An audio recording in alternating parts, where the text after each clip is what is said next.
दोस्तों अमृत एकेडमी में आप सभी का स्वागत है।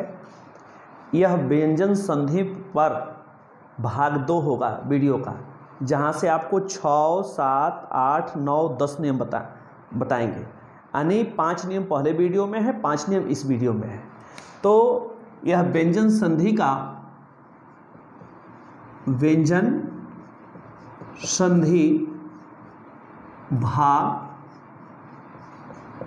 2 है। इसमें नियम 6वां क्या है, जरा देखिए। यदि म के बाद यानी प्रथम शब्द के अंत में म रहेगा, यदि म के बाद कोई अंतस्थ या उष्मीय वर्ण हो, तो यह जो म है ना, यह म अनुस्वार में बदल जाएगा, अनुस्वार में तब्दील हो जाएगा। यानी अंतस्थ में यर अलाव, उसमें में तालव्य स, मूर्धन्य स, दंती स और ह होगा। तो यह म क्या होगा, अनुस्वार में तब्दील हो जाएगा। नियम 6 यही बात कह रहा है। जैसे जरा देखिए, सम धनवाद बराबर संवाद, सम धनयम बराबर संयम। अगला देखिए, सम धनसार बराबर संसार। और अगला, सम धन योग बराबर संयोग, सम धन वेग बराबर संवेग। इस तरह से ये सबके सब अनुस्वार में तब्दील हो जा रहा है। आइए जरा नियम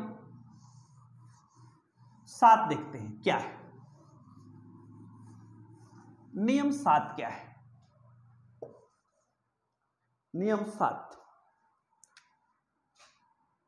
नियम 7 क्या है? अभी तक आप लोगों ने देखा कि प्रथम शब्द के अंत में हलंत रह रहा है, जैसा कि आपको बता चुके हैं, इसका नाम हल संधि है। और केवल बाएं साइड यानी लेफ्ट हैंड साइड परिवर्तित हो रहा है। अब आपको 2 नियम ऐसे होंगे जो कि दोनों तरफ परिवर्तित होंगे, लेफ्ट और राइट।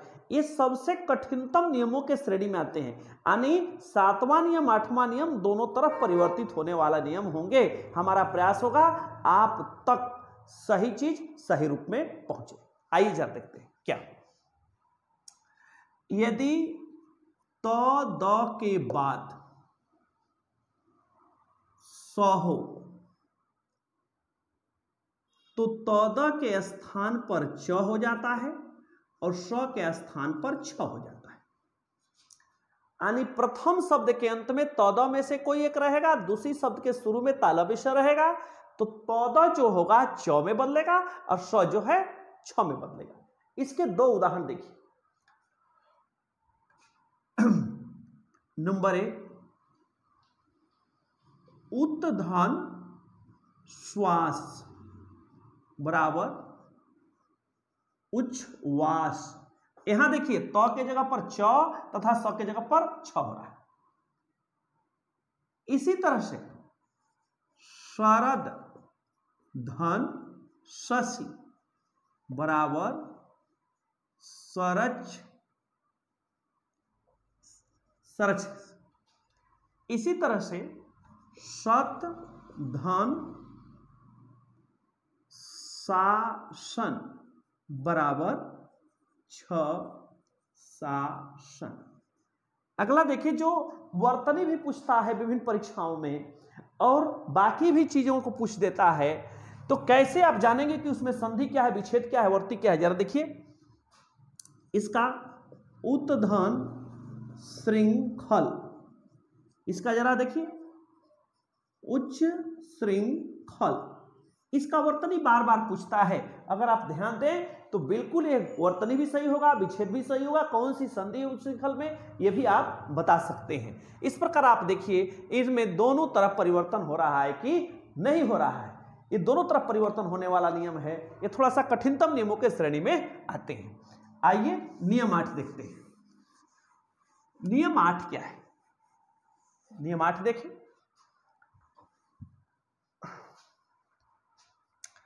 नियम 8, नियम 8 क्या कह रहा है?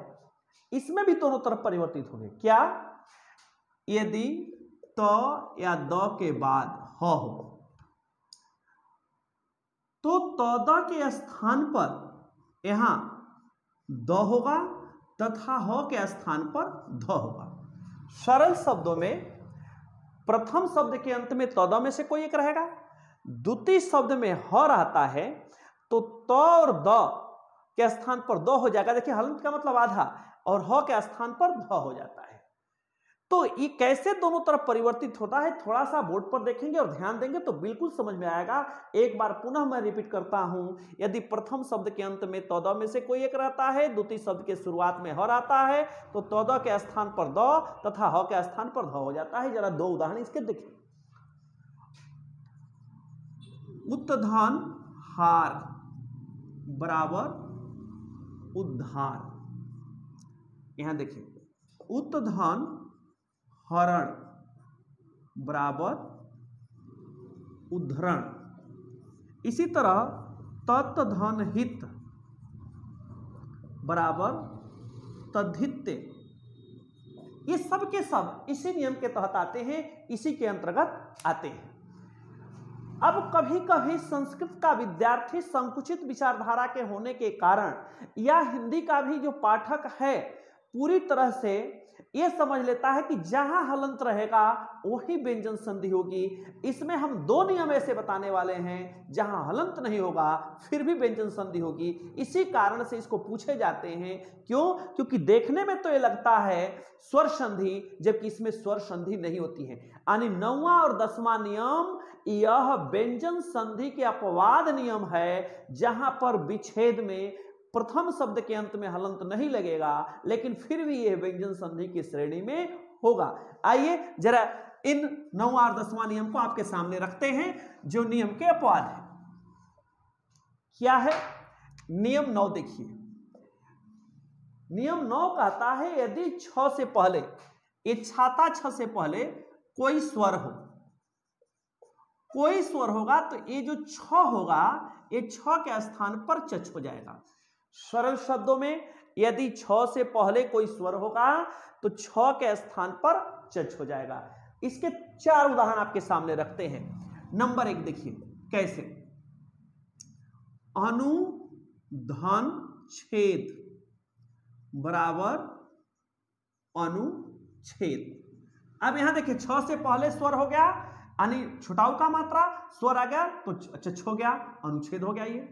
इसी तरह से दूसरा देखें परिधन छेद बराबर परिच्छेद।